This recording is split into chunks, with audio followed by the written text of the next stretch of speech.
Bengals next, 9-8. Last year, just a fascinating team. I mean, they scored more points than anyone but the Baltimore Ravens in their division. They gave up more points than anyone but the Cleveland Browns, but still had the second best net point differential in the division. They ended the season on a 5-game winning streak and did not make the playoffs. I mean, here's what I would like to see from the Bengals in the immediate.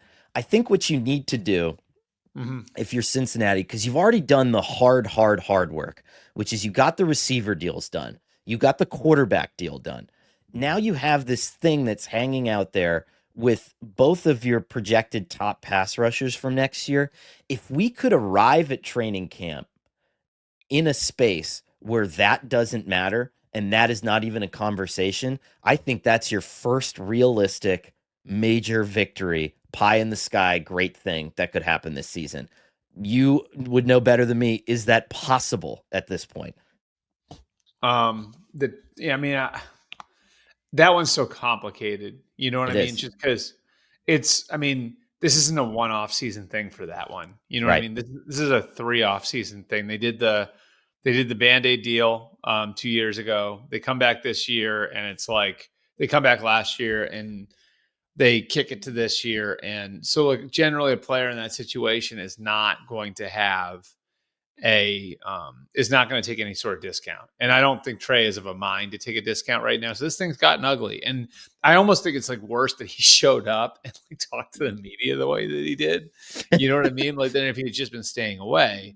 So like, where's the sweet spot? Well, you could say like you can't give him like a Nick Bosa deal or a Myles Garrett deal. Both those deals reset the market. I would agree. You know what I mean? Like, even though he's had 35 sacks, which is a ridiculous number, I'd agree with that. That said, Max Crosby and Danielle Hunter got into the mid-30s also. Right. And so the idea that he would take less than that, like, why do you think he would take less than that? I don't know. I mean, like, it feels to me like this is going to take like the Bengals swallowing hard. And what's so interesting about it to me too, Conor, is like people looked at the Chase and Higgins deals as like the Bengals breaking precedent, and it really wasn't. The Chase deal broke precedent. The Higgins deal didn't. Right. And so it really was the Bengals. I mean, with the contracts more or less saying, Jamar, you're like Joe, and T, we love you, but you're like a notch down from that. You're great too. And so like, how does that color what happens with Trey Hendrickson? You know what I mean?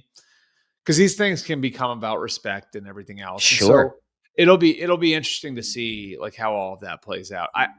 I would say because Joe's put so much pressure on management there that it gets done, but I think it's pretty unpredictable because of all the water under the bridge.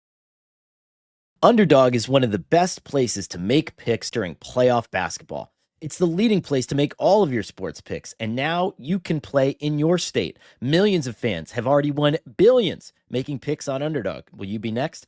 To play, all you have to do is download the app and choose whether a player will go higher or lower on one of their stats. You can choose from things like points, assists, and so much more. Once your picks feel good, you can play with as little as $1, and if you get everything right, you can win up to 1,000 times your money. Underdog is super easy to use. I downloaded the app, not hard to make my picks and to get into the game. You know, NBA Finals, for example, I'm looking at SGA for higher than 27 points. Tyrese Halliburton beat my Knicks. Boo, lower than 2 3-pointers. Download the Underdog app and sign up with promo code MMQB to unlock a special offer of up to $1,000 in bonus cash when you make your first deposit. That's promo code MMQB. You must be 18 years or older, 19 years or older in Alabama or Nebraska, 19 years or older in Colorado for some games, 21 plus in Massachusetts and Arizona, and present in a state where Underdog Fantasy operates. Terms apply. Are you concerned with your play? Call 1-800-GAMBLER or visit ncpgambling.org. In Arizona, call 1-800-NEXT-STEP or text NEXT STEP to 53342. In New York, call the 24/7 Hope line at 1-877-8-HOPE-NY or text HOPE-NY. if you're the Bengals and you're looking out of this, and they stole my defensive coordinator, Al Golden, from Notre Dame. Al Golden saw Shamar Stewart up close and personal in the season opener last year against Texas A&M. He knows how to use him. And I'm thinking to myself, because, we do this exercise and we're trying to say realistic expectations. A realistic, optimistic expectation of this team is to win the damn division, right? Yep. But I think that you have to kind of behave in a way that facilitates that happening. And I just feel like now is not the time. And I guess you could say that, and it's hard, right? Because you have to give the Bengals credit for everything that they've done to this point. They led the league in free agency spend, I think, 2 or 3 times since Zach Taylor's been the head coach. They've done a lot of the things right to be able to get to this point. I think if that defensive line develops, because they did spend some mid-round picks there last year, like this is like a sleepy, very good team, I'll give you to behave that way. There's some interesting context to all of this for me too. Okay. I would say it's so I remember during 2021 doing my, I do my phone calls on Sundays during the games and everything else. And I remember talking to Joe a bunch, and Joe said to me 3 or 4 times, like to the point where like the last time he said it to me, he's like, dude, you already heard it from me. Like the old Bengals are dead and gone. You know what I mean? Like, and he kept saying it was pointed. He kept saying it over and over again. And I think it kind of went back to like before he was drafted, like, does Joe really want to play for this organization? Right. And I think he's sort of taken it upon himself to be a real change agent there, and I think it's to Joe's credit that he's been able to do that. And so he's done it with his play, but I think he's also done it by pressuring the organization in certain ways to get up with the times. Yeah. I don't think it's a coincidence that they finally have a practice bubble now with Joe Burrow as the quarterback. You know what I mean? Right. Like, I don't think it's a coincidence that Joe speaks up and Chase and Higgins get done as quickly as they do. And he spoke up for Trey as well. I don't know that it's even a coincidence that they this flew way under the radar. Did you notice they hired like 3 or 4 new scouts this week? Whoa. Yeah. So like, there you go. For people who don't know, they have like a historically small scouting department, and it's sort of limited what they can do. If you look at it, their history is they draft guys from big schools. And I think there's an assumption around the league that part of that is because they can't cast as wide a net because they don't have as big a scouting department as some of the really built out teams. And so the fact that the Bengals went and hired a bunch of new scouts, like, whoa, like where did so I think I think it's an interesting precursor for Joe Burrow's prime, and we're right getting into Joe Burrow's prime now. And so like what you're talking about is like, are you pulling every lever to make sure the team is where it needs to be? And that means not Shamar Stewart or Trey Hendrickson. That means Shamar Stewart and Trey Hendrickson. That means spending on the offensive line to get it right, which they've done now. That means giving yourself resources internally to hit on draft picks, which they've done now with, and Duke Tobin's one of the best when it comes to personnel chiefs. He more or less is the GM without the title. Right. I don't know, man. Like I think this could be a Super Bowl team. I think Joe is that good. Like I think Joe is that good. Yeah. I think Joe is that good. I think the receivers are that good. I think the offense is going to be excellent. I think the defense does not have to be great. Like I think the defense, and I think you can see it.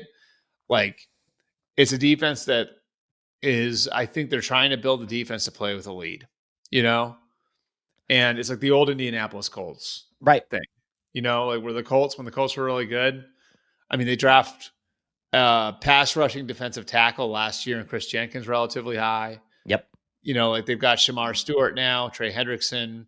Like it feels to me like this is a team. They've built this team to play with a lead. So realistic expectations. I mean, and realistic and optimistic. I think that the Bengals, I don't think putting them in the playoffs is out of bounds. I mean, I think that they're behaving that way.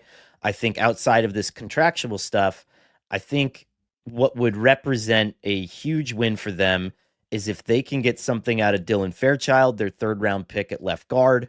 Yep. I think that that's a big thing here to plug, especially the interior of that line with a quarterback like Joe Burrow.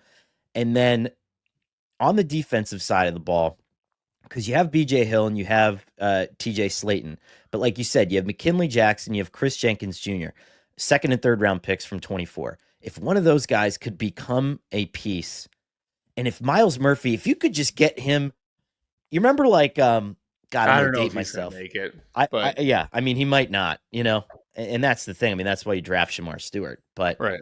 it's like, could you get anything out of him? Like, Right. I Like, don't could know. he be like a rotational guy? Like, Remember it's Aaron kind of like the Maben? Rashad Bateman thing. We'll get to the Ravens, but it's like the Rashad Bateman thing's an interesting one because it's like, I think it's like sort of like reflective of a team that kind of stuck with the player through a lot. And Yeah, maybe he didn't become what you would ideally want in a first round, but he became a good player. You know what I right. mean? Like, it's like, I think that's what you're talking about with Myles Murphy. Is like, can you just turn him into a good player? You're not looking for him to have 15 sacks.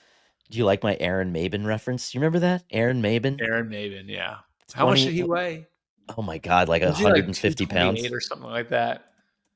Aaron So Maben. on the Bengals, like while you look up Aaron Maben, I think there's a 5-game stretch that's going to kind of, I think we're going to find out pretty early.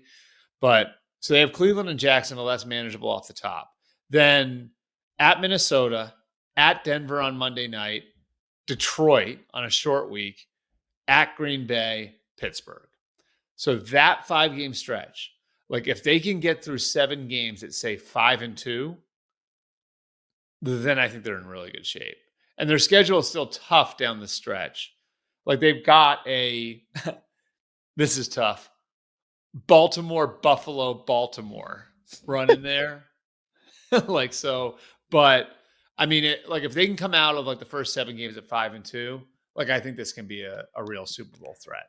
Holy crap. Talk about living in the past. When I covered that Jets team, Aaron Maben was like the story of the season, and there was all this incredible, like he had 6 sacks in 2011. I thought he had like 13 or 14. God, it makes me But feel old. He's 37. Jeez. yeah, He probably had a stint with the Toronto Argonauts. Didn't know that. me and Aaron Maben, just a couple 37-year-old guys. By the way, he does some really cool stuff. I know he does a lot of work in Baltimore where he's from. He's an artist. I remember he was super smart. I do Yeah, remember that. really impressive. Really impressive guy.